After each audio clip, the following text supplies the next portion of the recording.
Accessing library computer data.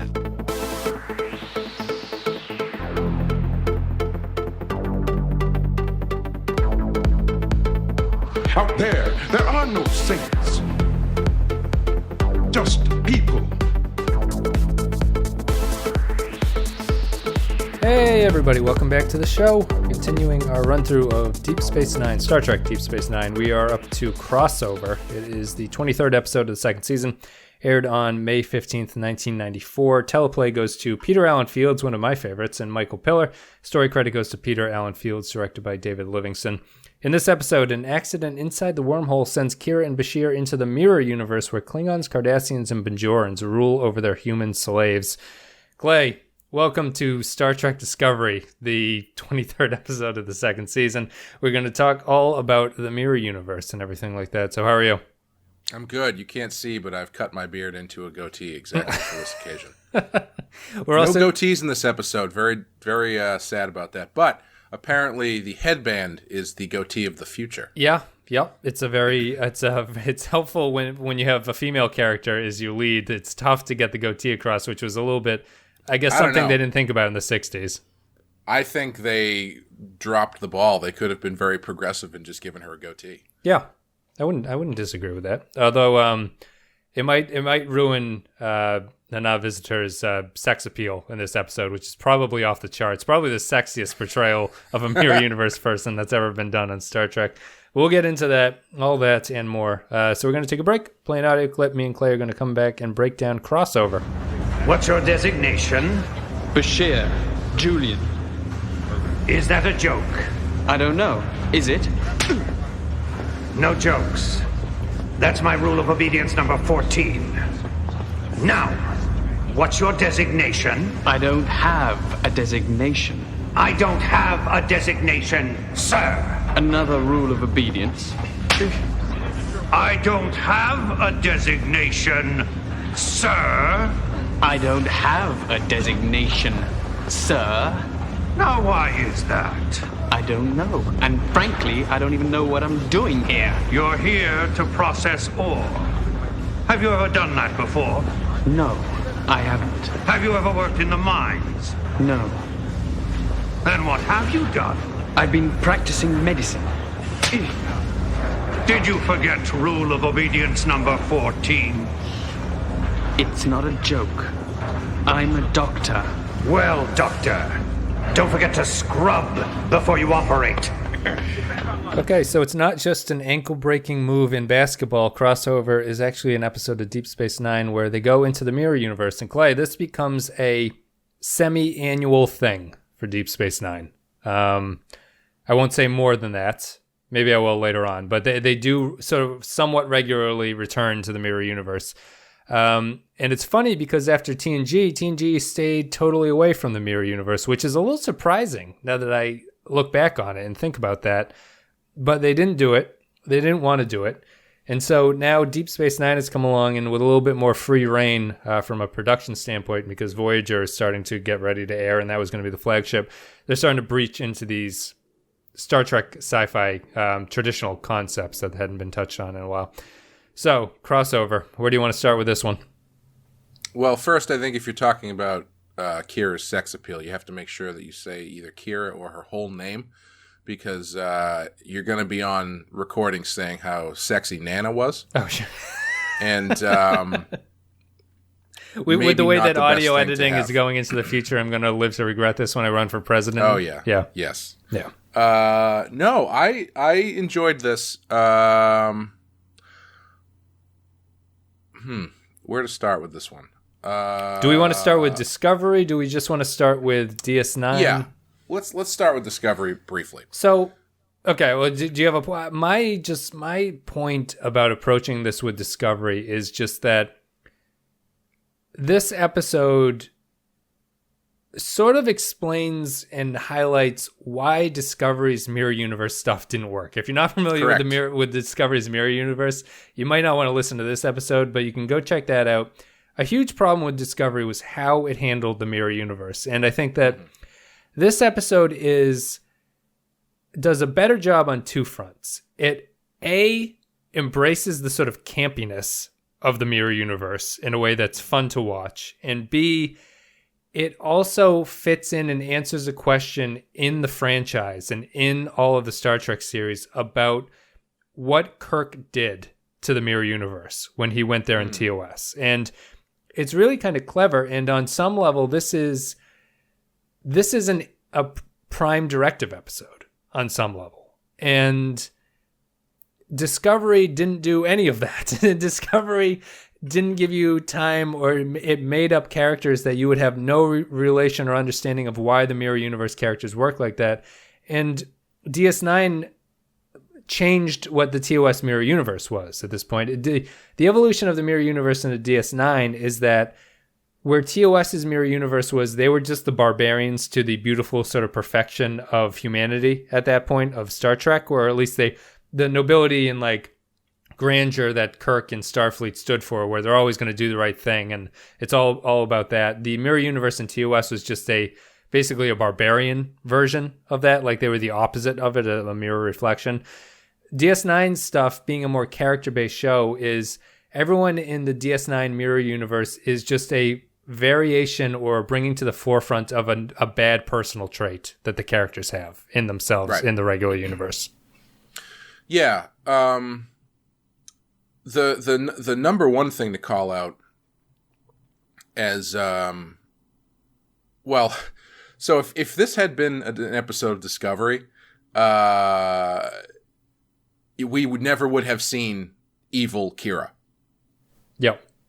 It would have just been our universe Kira having to navigate being mistaken for evil Kira, but you would never understand what the differences in the characters were because you never saw them and never bounced them off each other. Yeah. Sort of what Bashir has here. Bashir doesn't have a mirror universe duplicate of himself. Right, and he's not portrayed as... There's no reason for him to have one. Right. Let's put it that way. Yep. And this would also be a Discovery if they had done this episode 3 episodes into Deep Space Nine. Right. Because the reason that the mirror universe works so well is exactly what you said. It's, and we talked about this at length with Discovery. It's taking what you know about the characters and their interactions and turning it on its head in order to bring to the forefront, like you said, accenting negative traits about these people to kind of get them to learn in some way or another about their own failings and whatnot. And I do think if this episode has a failing, it's that I don't think they followed through enough with that point. I think they do a really good job presenting the characters that we know in an inverse way, but I don't think ultimately anybody learns anything, really. Yeah. Yep. Like there was nothing, like Kira going into this episode.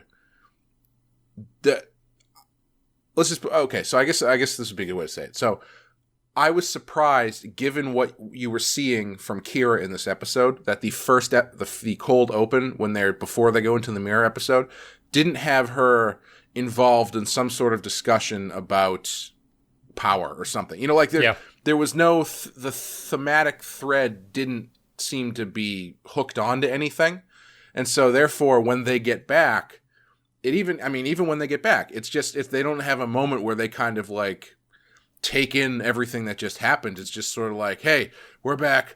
I'm wearing a dress. Yeah, it's weird. I know. And then they just play the credits. You know, there's no real time to sit with anything, and it's because the mirror universe is really, I think I said this before, it's sort of like a Christmas Carol, more or less, right? Yep. And the reason that stuff works is because it allows you to see an alternate version of yourself and to then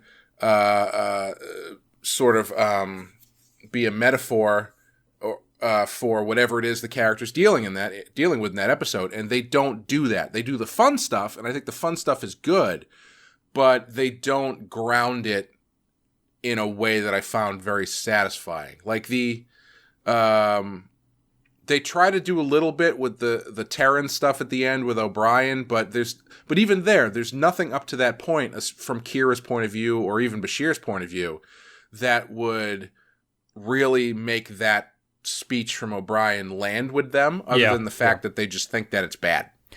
Yes. Yeah, I agree because I was surprised by, I think Colmini really like knocks it out of the park with his performance. Yeah, he's great at the end there. I honestly, I was expecting him to turn on them. Yeah. Like, I was expecting it to be one of those things where he's like, yeah, I'll help you out. And then, like, did you see the new Star Wars yet? Nope, not yet. No, okay, never mind. not that you care, but I was expecting him to be like, yeah, I'll help you guys out, and then just walk them into the throne room and be like, yeah, these guys were trying to escape, or something like that. Right, you know? because that's a very mirror. In order to curry favor, you would sort of sell out your friends in the mirror universe. Yeah, because if I remember correctly, in the original one, it's not just that everybody was like inverted. It was like everybody was an asshole. Like everybody, right? It's built on backstabbing. Like they're sort of, at least the Terran Empire is built on like you kill the person in charge to take their job, basically. Right. And I agree with everything you said. I think what the episode is kind of saying, but it doesn't really make the characters do it, is how it's really criticizing Kirk's decision in TOS and what he did. Mm-hmm. Like what Kirk did drastically impacted this universe, and no matter how sort of high and mighty and like the right thing that he thought was doing, their interactions with the mirror universe was so catastrophic that on one hand, Kira, like the universe of the mirror universe, seems to know about that, and they're desperate to avoid that ever happening again. I really like that Kira didn't know who Kirk was. Also, I just like that detail that there's no reason why she would know who Kirk was. Who Kirk was, yeah, because he's a human hero. Obviously, why would a Bajoran know who the hell Kirk is? If that had been Star Trek Discovery, it would have been, have you ever heard of a Terran named Kirk? And she'd be like, yeah, Captain Kirk of the Starship Enterprise, who's did this, and this. Why do you ask? Had 79 episodes in the 60s, about 30 of which were good. Yes, I know James C. Kirk. Yeah, I agree with that, and I think that the what the episode is really kind of saying to me, although it doesn't really get into it, is just how it's a criticism of TOS's point of view of interventionalism, basically, and saying like this is the ultimate case of the Prime Directive, and even though it happened in a terrible universe where no one would ever want to live, it actually caused people like O'Brien to suffer more because of it. Like what he did was the wrong way to go about things, and the Terrans have been flipped. And it's interesting because this will mean a lot more to you going forward, but they're laying the groundwork of outside influences who mean you harm. You can't become pacifists against them. And that's what the Terrans did in this episode. Like Spock went around spreading the gospel like it was Jesus, basically walking around saying like, we can't do this and we can't do that, and we have to be peaceful. And they were promptly overrun by everybody else in the universe on that side. Funny how that didn't happen after the destruction of Emperor Georgiou's flagship. You'd think that before I go any further, do you think now that you've had more mirror universe stuff, has the Discovery being a prequel impacted your opinion of that universe? Like only on that level, has it changed anything? Do you find it difficult to reconcile? I guess basically. Well, yes, of course. Yeah. I mean, it's like it's just, why did they put it in the past? Just put it in the future. Yep. Like the only reason, not that we need to get into this shit again, but the only reason they put it in the past was so they could bring up stuff people recognized. Yeah. Yep. And everything they brought up, except for the fucking Enterprise at the end, was stuff that you could have done in the future anyway. Even if you had done it in the future and the Enterprise shows up, it would be even cooler because it would be a new Enterprise. And it'd be sorry, you got to stop me because I'm going to do this. Well, look at this episode, right? Say you were a Star Trek fan who had never seen the original series. You don't need to know the original series to understand this episode. Like maybe the Kirk reference is the only thing, but no, honestly, I was going to say that even the Kirk reference, I don't think you need to know, because they don't talk about who he was in relationship to like the Star Trek. Right. mythos. They never say Enterprise or anything. Yeah. They just mention this one guy who crossed over. You jokingly said Spock starts spreading the gospel like Jesus, but they kind of talk about Kirk that way. In like, he was this guy who came across, they're not talking about him religiously, but it's that same kind of, it's a similar feeling to the story where it's about this man who crossed dimensions and showed the people this way is better, that kind of thing. But they never talk about him. They don't mention that he's a Starfleet guy, or do they? No, I don't think so. They just mentioned, maybe say Captain Kirk, but they just mentioned his name, I think. Well, actually, you know what it was? I got a little confused when they were talking about it because I didn't realize they were talking about Kirk, the Mirror Universe Kirk. That's the point of view they were talking about the story from, because they said, you know who Kirk is? And she's like, no. And he's like, well, he was this Terran captain who switched places with his counterpart. Oh, and then they go in from there. So there's really no reason why they would know he was Starfleet. Oh, okay. So I guess I didn't even catch that. That's interesting. Yeah, that they would be talking. I believe so, unless I'm mistaken. I believe that's the way that they do it. Huh? Yeah, interesting. I'm trying to scroll through that. That would make sense to me if that happened. It's not really important, but I think the episode works a lot. Like, as you say, we're well into the series now where we know these characters and they get to play a little bit. The actors seem to like it. They're particularly Avery Brooks, who's just sort of going over the top with what he wants to do here. It seems like, man, that guy is a theater actor. Yes. With a capital T and a capital A. Yes, he is. Such a theater actor that he pretends to nap by sitting up against a post, basically. Yes. Like with one leg kinked and his hand hanging over his knee. He's borderline too much on some level. It feels like every choice we've criticized Cisco for is kind of, it feels like it's Avery Brooks just screaming to be let out of this character. It's like this. The mirror universe of Cisco is Cisco constantly auditioning for the part of Iago in Othello. Basically, you can never trust that dirty parrot. I think there's a lot to talk about with this episode, but I don't really know where to start. I mean, I like the way that it branches out the characters and it gives you a sort of insight into what everyone else is doing. You don't really see Bashir, but you get a good sight into Odo. You meet Cisco. You meet Quark. You meet.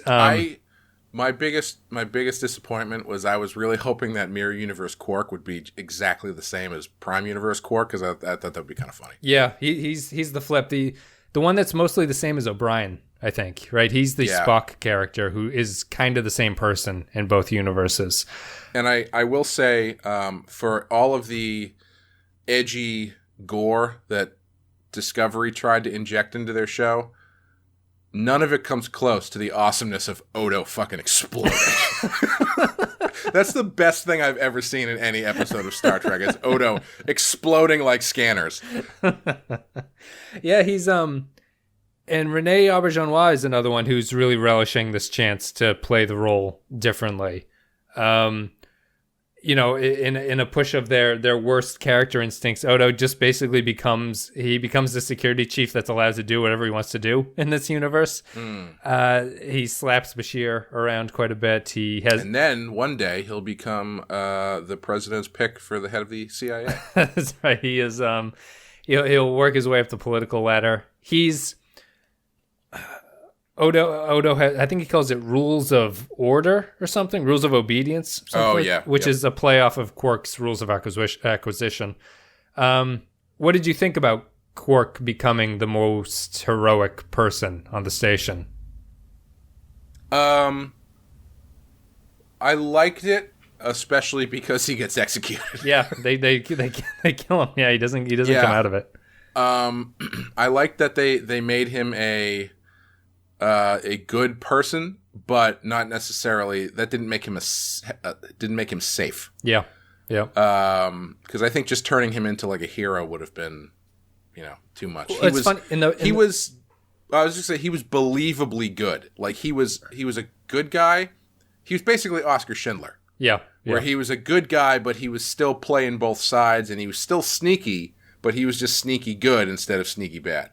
They had a previous episode where it was revealed that Quark's might have been Necessary Evil, where Quark is shown that during the occupation he would sell Bajoran laborers food, which that's a good characterization of Quark in the regular universe, right? It's like he'll help them, but it's ultimately because he wants to make some money off of it. Like even if it's a faux pas or a social faux pas to sell to these Bajoran slaves, he will do it, but only because he makes money. Here it's kind of the inverse, where he's a little bit more towards the light side, I guess is what you describe him, but he is it's an interesting flip that to me that he's the character who just sort of moves from morally dark to morally light on some level. Like it's a very slight gradient shift over. Yeah. I enjoyed that. Though it did kind of, that sequence when Kira starts talking to him though did bring up one of my big questions, which is why do they? So in a big change from the way they handle it in Discovery, everyone seems to totally be aware of and fine with the fact that there's a second Kira from another dimension. Yeah. And not only that, they don't try to hide her, but they just let her wander around the station. What did you think was, what's the motivation of the Intendant Kira, the Mirror Universe Kira here? What do you think she is up to? Because she's the one that's allowing our universe Kira to sort of move around freely, and while Bashir is slaving away in the ore refining factory. Mm-hmm. So I don't know if the episode ever touches on it, but it's interesting. Garrick says that she's in love with her, which I don't know if that's supposed to be like a narcissistic thing or she actually loves her. But it was like, what was your sense of Mirror Universe Kira? Because she struck me as the sort of most unexpected characterization, I think, out of all the leads that we'd seen. I liked her. I thought it was a great inverse for her. And I thought the way that they played her, that's why I was expecting there to be some sort of a deeper revelation for Prime Kira. Especially that first scene that they have together where Prime Kira basically knows exactly what Mirror Kira is thinking. Yeah. And her motivations and everything. And it's like, oh, okay. So she recognizes that this evil version of her is only a couple steps away. It's close enough that she knows how this person thinks. Yeah. And so that's why I was thinking, like, I'm surprised there wasn't some sort of thread to prepare her or prepare us for her facing that side of herself. Yeah. And I started to see the way that Mirror Kira was playing the relationship as she wants her to stick around because even though she's the leader of this thing, she's lonely. I mean, were there any other Bajorans on that thing that weren't slaves? No, I didn't see any. I don't think that mostly Klingons and Cardassians, right? Yeah, so it's a Klingon Cardassian alliance, and I guess Bajor has joined them. I didn't see any other Bajorans though, but I think that the Bajorans are supposed to be on equal footing with the Klingons and Cardassians. Yeah. Yeah. Well, I wonder if it's actually, I mean, I might be reading too into this, but I wonder if it's actually meant to play both ways, where Mirror Kira is actually wants to keep Prime Kira around because she's not entirely evil, so she sees the good in Prime Kira, if that makes sense. Yeah. Because they have that back and forth where Prime Kira says, it's actually kind of oddly similar to what they do in Discovery, right, with Georgiou, because because Kira says to her, Kirk came from my universe to help you guys win or something. Yep. Maybe you could give me information to help me win. And like it's the evil Kira still is looking out for the Bajorans, basically. Yeah. Because that's what she says, right? She lures her with help of evil Kira supplying information for Prime Kira to help the Bajorans in her dimension, right? Which is what gets her into it. So in either situation, the safety of the Bajoran people seems to be their prime concern. Yeah. I think they do have that conversation about just something. I could be completely wrong. I was just like psychologically spitballing there for a few minutes. I think they have a scene where Mirror Universe Kira is sort of shocked that the Bajorans would end up in that. Like they're surprised at the way that each of the Mirror Universes have gone, and I think that what what the DS9 take on the mirror universe is doing is that it seems like it's less of a straight mirror thing, which was what TOS is, which is like, this is the opposite of you. And the DS9 universe is much more interested in, this is potentially what you could have become at some point. Like, yeah, I was going to bring that up actually, because it seems like originally it was just evil versions, but here it's, cause, I mean, when O'Brien brings it up, where he says, you know, in some other situation, depending on how the dice fell, I could have been something else. Yeah. I feel like that's definitely different from the way that they present it in the original series. Frankly, it's kind of more interesting. It brings up some more questions if you want to really magic xylophone this, but it is a more interesting way, because then it adds more possibility for people, character growth and all that kind of stuff. Yeah, it's where TOS is like the philosophical thing of it. Like DS9 is more about the character interactions between each other, and because the mirror universe people are really just the worst traits of the Prime universe exaggerated over itself, it allows you to relate to them in a way where you can have the O'Brien moment of like, if I was just in a different universe, I could have done something better. Like I could have been happy somewhere else, and things wouldn't have been the way that they worked out for me. Mm-hmm. It's actually, I mean, the Deep Space Nine mirror universe is almost closer to the Yesterday's Enterprise universe. It is, yeah. I was thinking that in terms of set design too. Like they sort of light it the same way. It's very dark. And it actually, it got me, this is a little bit of a tangent, but it got me thinking about the architecture of the station in some way, like where we've now seen in like Necessary Evil and this, we've seen a sort of darker version of the station. Like it's literally darker, and it's actually supposed to be like a more authoritarian type thing. The Cardassian architecture suits itself better for this dark lighting, and the fact that the Federation came in and sort of overlit everything makes the set look bad, but I think it makes sense on some kind of like in-universe level on some way. Like the dark Big Brother fascist Cardassian architecture looks great in low lighting, which is what Garrick was complaining about in the previous episode. Everything's too bright for him. Mm-hmm. I thought that was interesting, because you had mentioned in Emissary, you're like, I'm not really crazy about the set design here, and I think it's really the fact that it's overlit on some level. It doesn't have that thing. As we know now, there's a reason why the light level is so low in the mirror universe, Wes. Oh, that's that's true. Does it have something to do with Mr. Lorca? I suppose would be one thing to do. Everybody in the mirror universe has like hyper light disease in their eyes. Oh my god! Is this actually? Yeah, you don't remember that? I do, but I wasn't even realizing that I was going down that path when I started talking about it. I was really just excited that the lighting looks better in low, or the set looks better in low light, but I guess that's true. Everything that you just said is way more interesting than let's figure out a plot reason why we have fewer lights on in the mirror universe. Well, yes, the season 2 Discovery. Join the show to list us as we go through that. Man, I'm gonna be drunk for every episode for that. So I guess we should talk about the Terran Revolution, which seems to take place at the end of this episode. So Sisko is apparently like a pirate, is the impression that I get, and he's sort of raiding other ships and giving tribute to Intendant Kira. And there's some sort of like sexually abusive relationship going on there, right? Yeah, she's also raping him or something. Like he's not happy with the he looks drugged when they're in that scene where she's taking a bath and he's just laying on the couch.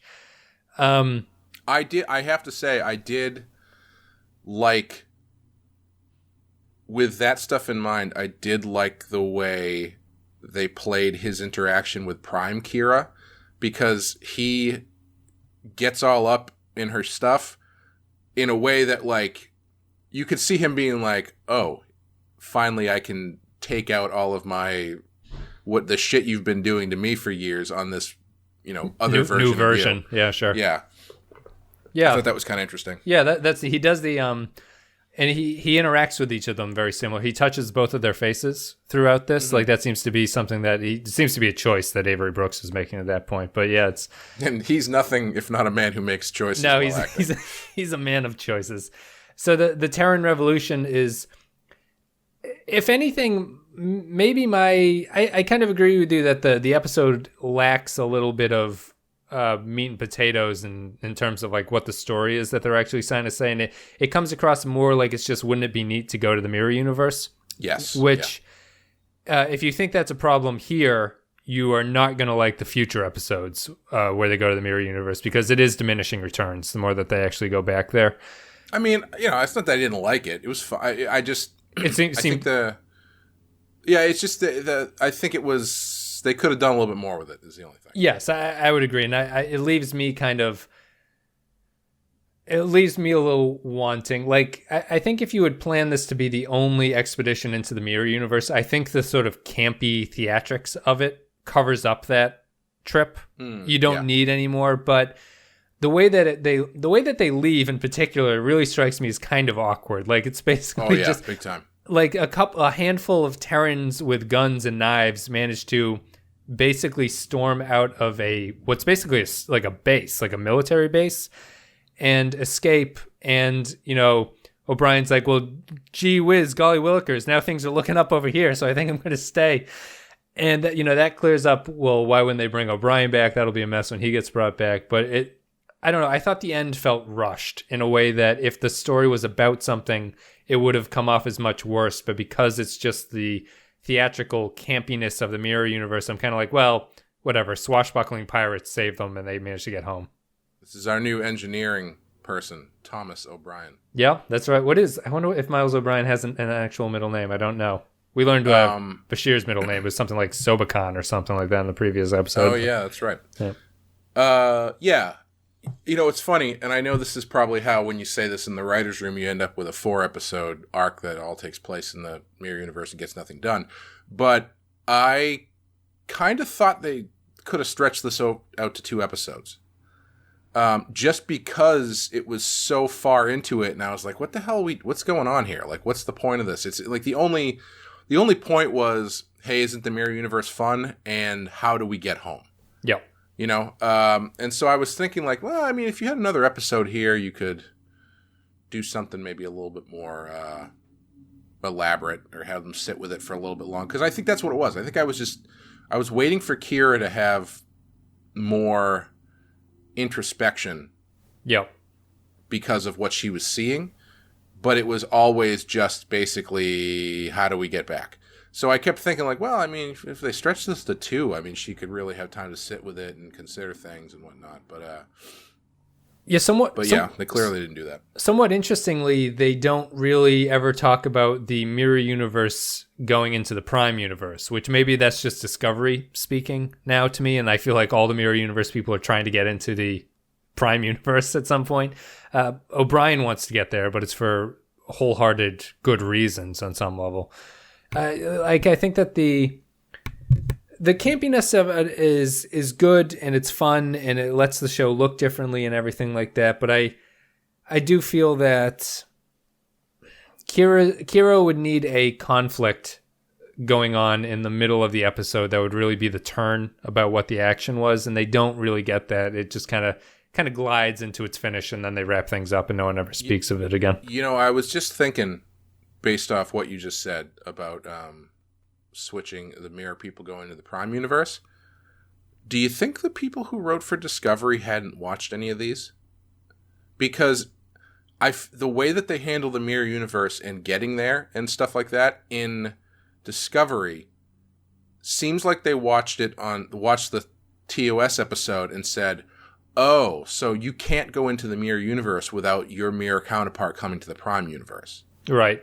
Because that's their biggest problem in Discovery is that they do that and then they just blow up the Discovery.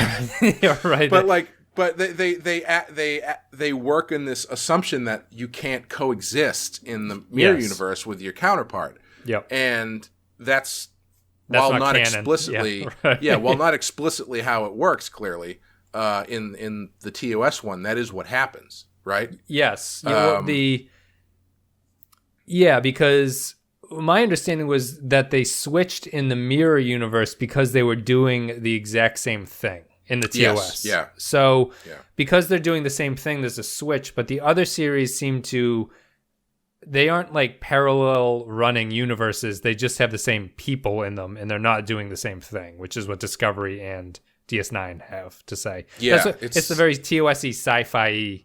That's the more hard not hard, but it's the more genre sci-fi take is the TOS episode approach, I think. Yes, yeah. Yeah, it seems like they took the mechanics, they made the mechanics of the TOS one too literal, and right, they took the open-endedness of the DS9 one, and they put them together, and that does not inherently work. Right, sure, yeah. I mean, so I don't know. We haven't even talked about the part that at the beginning where Bashir sort of, but not really, asks Kira out on a date. Yeah.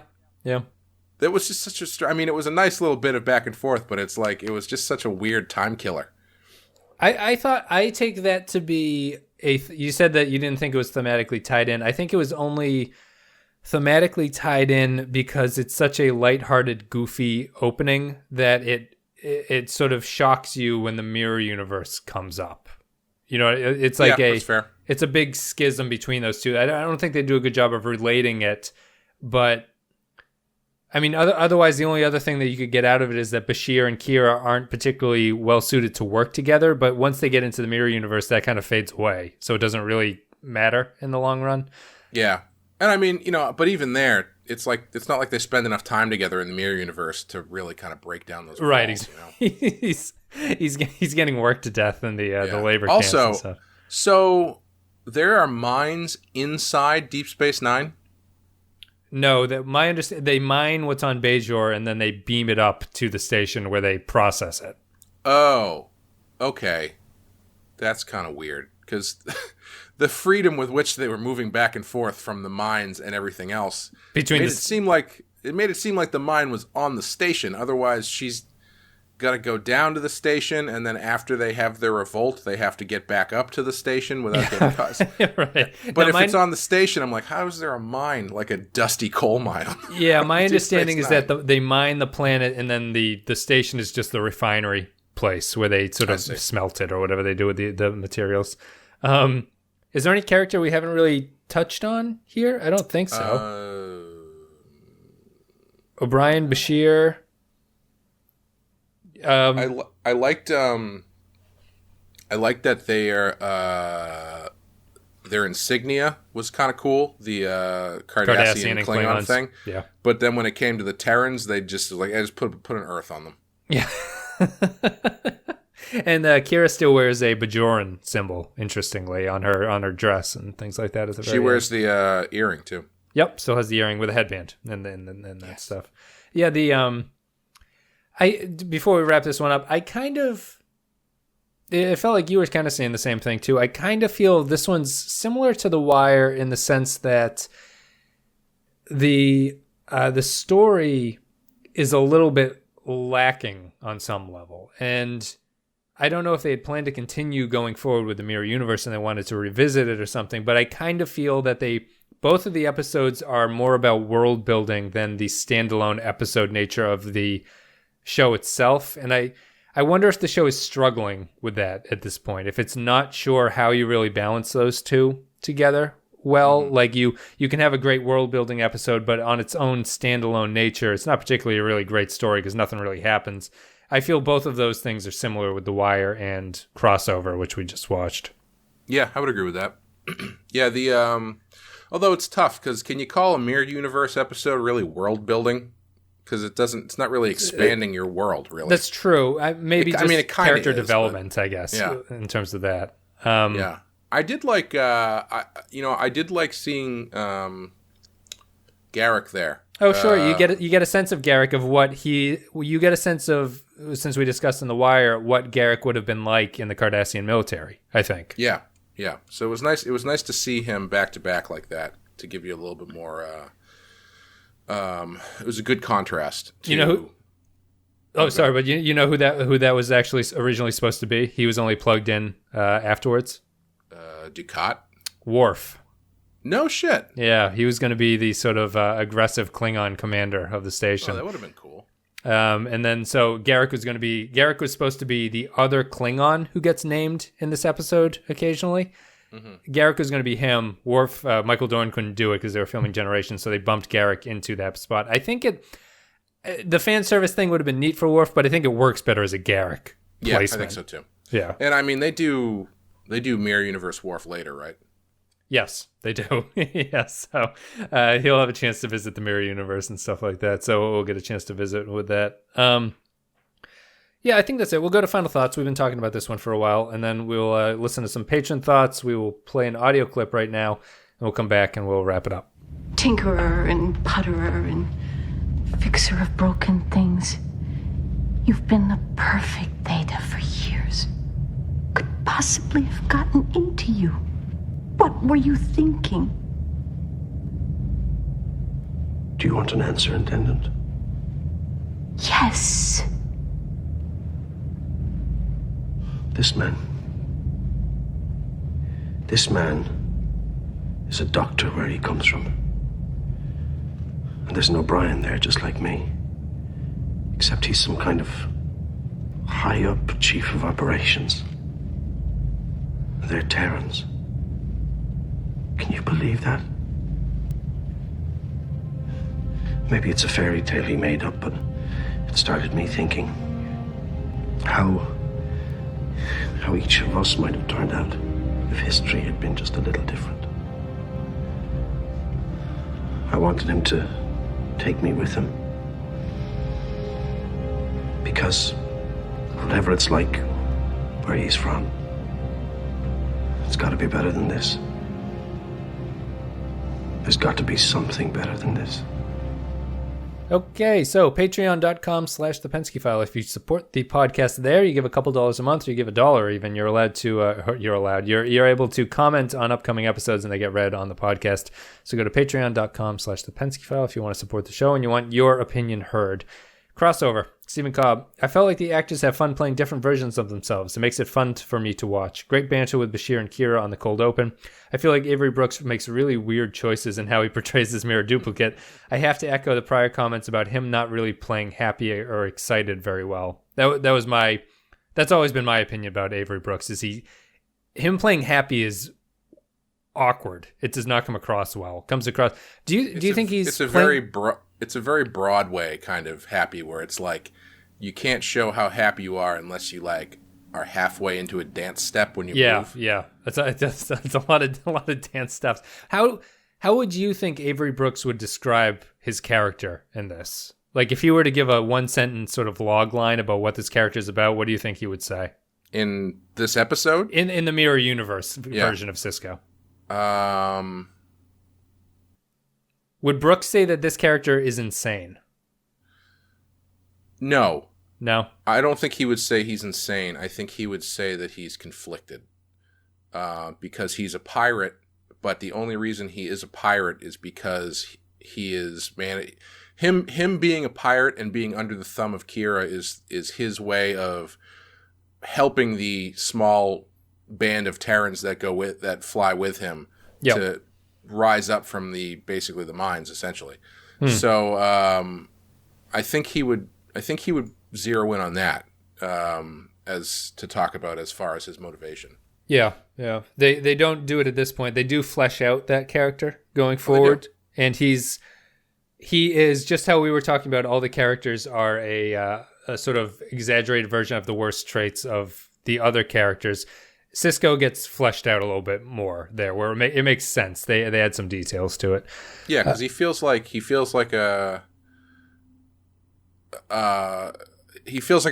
much like in the Prime universe, he's a company man, but in this case he's a company man going against all of his better natures, and so he's becomes a rollicking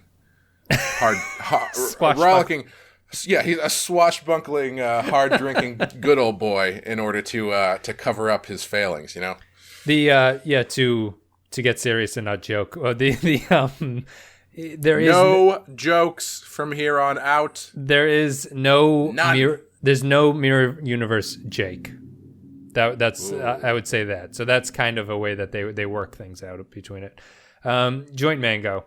Crossover is objectively better than the mirror rubbish from Discovery. And bonus, Campbell's Chunky Soup Odo.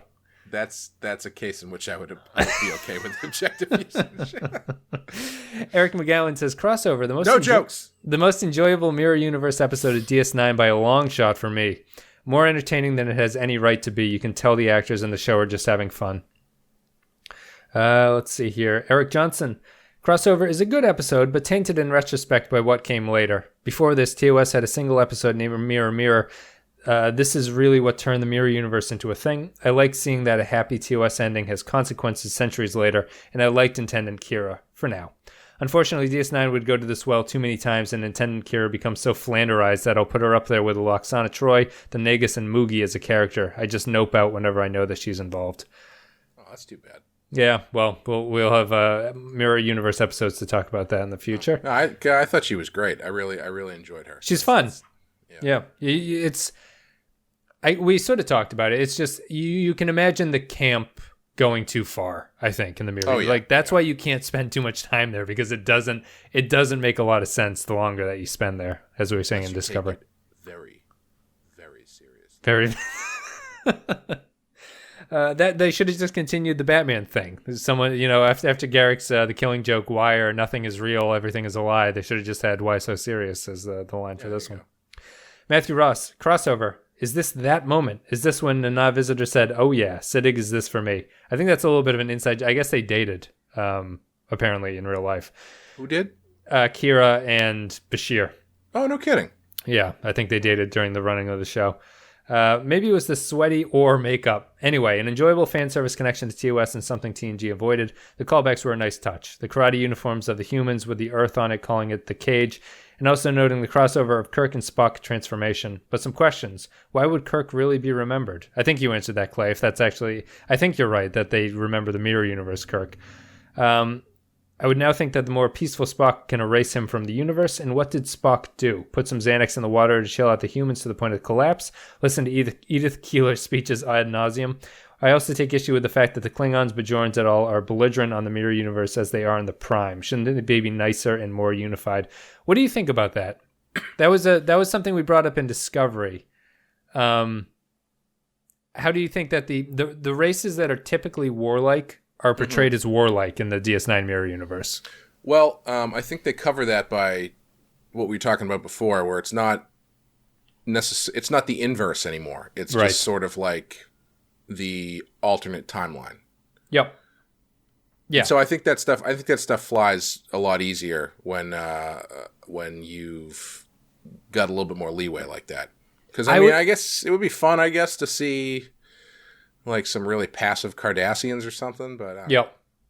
Well, it was only disappointing. I only brought it up in terms of Discovery being disappointed because the Discovery universe seems to be the mirror universe, and it's tough because we didn't actually see that many character interactions between the two of them. Like Georgiou is the only one that we briefly got to know her in the Prime universe, and then she's totally different. She's a mirror opposite in the other universe. We never meet Mira Burnham. We never meet Prime universe Lorca, so we don't actually know what those characters are like. Or Tilly. Don't meet. Right, we don't meet Evil Tilly. It's kind of surprising. We never talked about that. Evil Doctor is the same as regular Doctor. Except he's a little bit more of a dickhead. We should just go back and rewatch Discovery, I think, to really understand. I'm surprised we didn't bring. That's kind of surprising how little the Mirror Universe people talk to each other. Maybe we did bring that up, and we just never. I just don't remember it. In the show, like when we were covering Discovery, when we were doing the podcast, I don't remember talking about how little the Mirror Universes actually interact with their duplicates. Oh, I'm pretty sure that was my entire problem. Okay, that was what I said at the beginning of this episode too.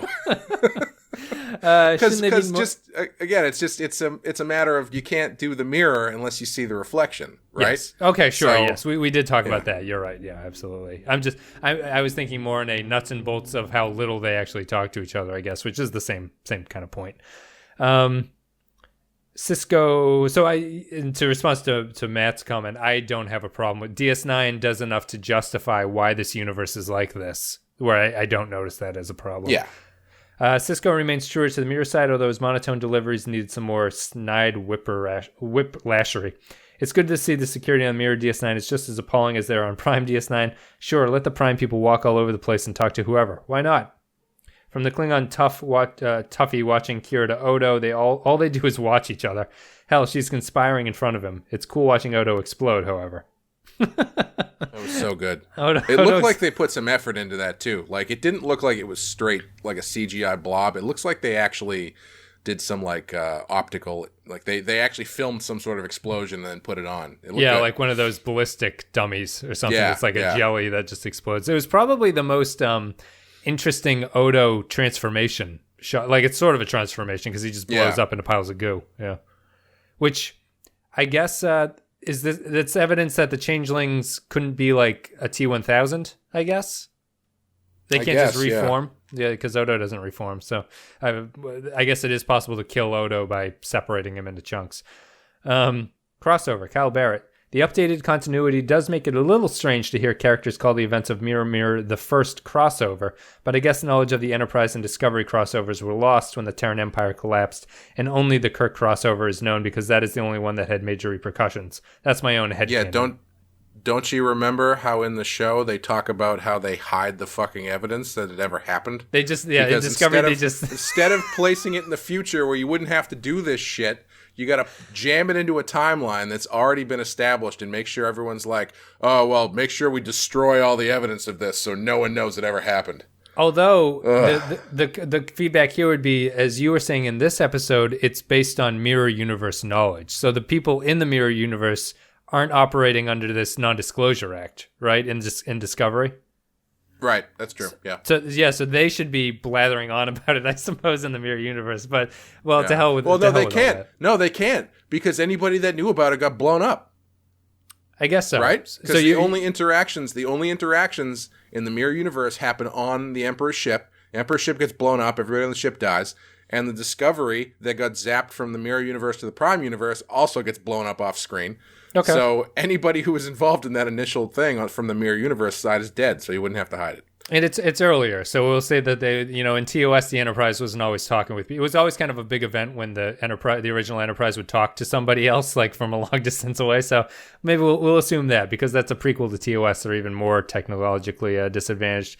Sounds good to me. We're making sense of the universe. The episode makes for fun, unintentional companion piece with The Wire. There we hear about Garrick's past as an oppressive Cardassian agent, and here we are able to see it. I think that's a good point. It's a way to build that character. I like the episode a lot, especially how the opening scene is purposely ridiculous and lighthearted to contrast with the darkness of the Mirror Universe.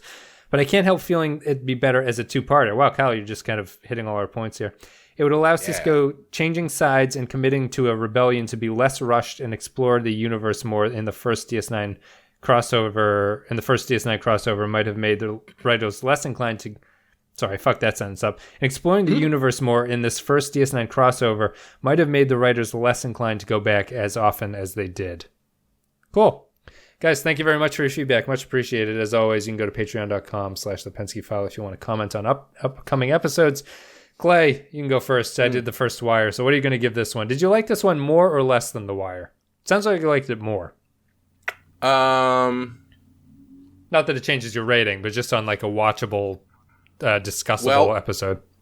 Okay, well, that kind of leads me into what I was going to say. So, while I enjoyed this, I don't think I would really go back and watch it. And I think that's the biggest failing of it, because you've got a situation like, we brought up yesterday's Enterprise earlier, and I think that's a good one to compare it to, because...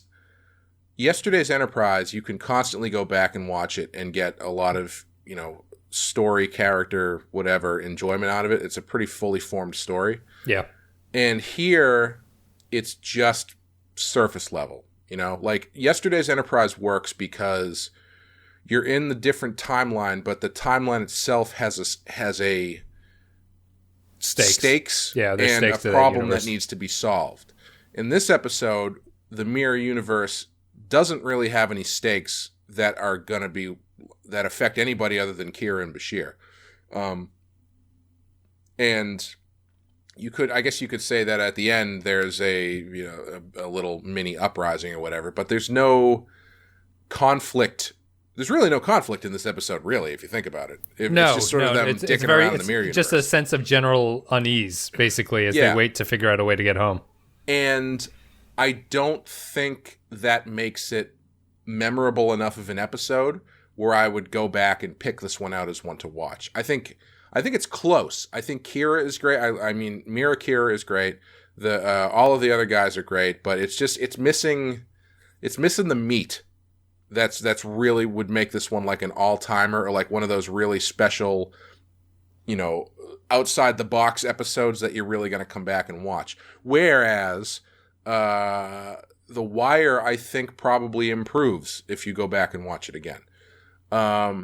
So yeah, while I enjoyed this one, I still I would probably give it a 3 because it's good. It's a big Star Trek endorphin spike. But ultimately it feels kind of pointless. Okay, let's put it this way. Not that I know anything about what's happening. Actually, sorry, as I was thinking about what I was going to say, I realized I'm about to rewrite Discovery. Not that I know exactly what happens in the Dominion War, right? But say this episode fell somewhere during the Dominion War. And then maybe the future ones do. I'm sure they do. And so what you're doing in the mirror universe ultimately affects, or your characters bring back information or a way of thinking or a new outlook on stuff that's going to influence the way they handle similar situations they're presented with in the Prime universe, right? Which is theoretically what we thought they were going to do in Discovery, but they ended up not doing that at all, really. So I think it's that sort of meat that is missing that stops it from being like an all-timer that I would say, oh, this is one you got to see. Yeah, interesting. I'm going to give it a 3 as well. And my bump up to 4 is a fairly simple change that is kind of similar to yours. If Mirror Universe's O'Brien's story had been more of a thread that was through the entire episode, that makes it a better episode to me. Yeah. If it becomes about how these universes are really just slight variations on kind of the same people, they're just a little bit tweaked, that to me is a very interesting way to go about it. And the show instead is relying a little bit too much on just the campy callback to TOS on some level. And it's content to just be in the mirror universe and be like, oh, look at these people. They're weird and everyone's different. It's kind of neat. We'll put a little bit of a sprinkling of story underneath it. But to me, a good episode would really dig into that and be about something. And this one just isn't. It's fun. I like it. It's a 3 for me, though. Yeah, I mean, like, think about Picard in Yesterday's Enterprise, that version of Picard that we get to sit with, where he's different. He's not evil. He's different. Yeah, but he's more aggressive. Yeah, he's just an angry version. But we know so much about him by that point, and seeing him deal with that situation from a situation he very easily could have dealt with in the normal timeline, but having all of this other baggage behind him is just really interesting and really, really works. And they just don't get anything that's that interesting in this episode, unfortunately. Yeah. Yep. I'd agree. That's a good way to go out, guys. Social media, all the links are below. Facebook, Twitter, blah, blah, blah. You can go to patreon.com/thepenskyfile. As I said, you want to support the show. It's the best way to do it. You can also support the show if you don't want to give money. You can go to iTunes and rate us on iTunes. That's much appreciated. And then Discord, a little chat room.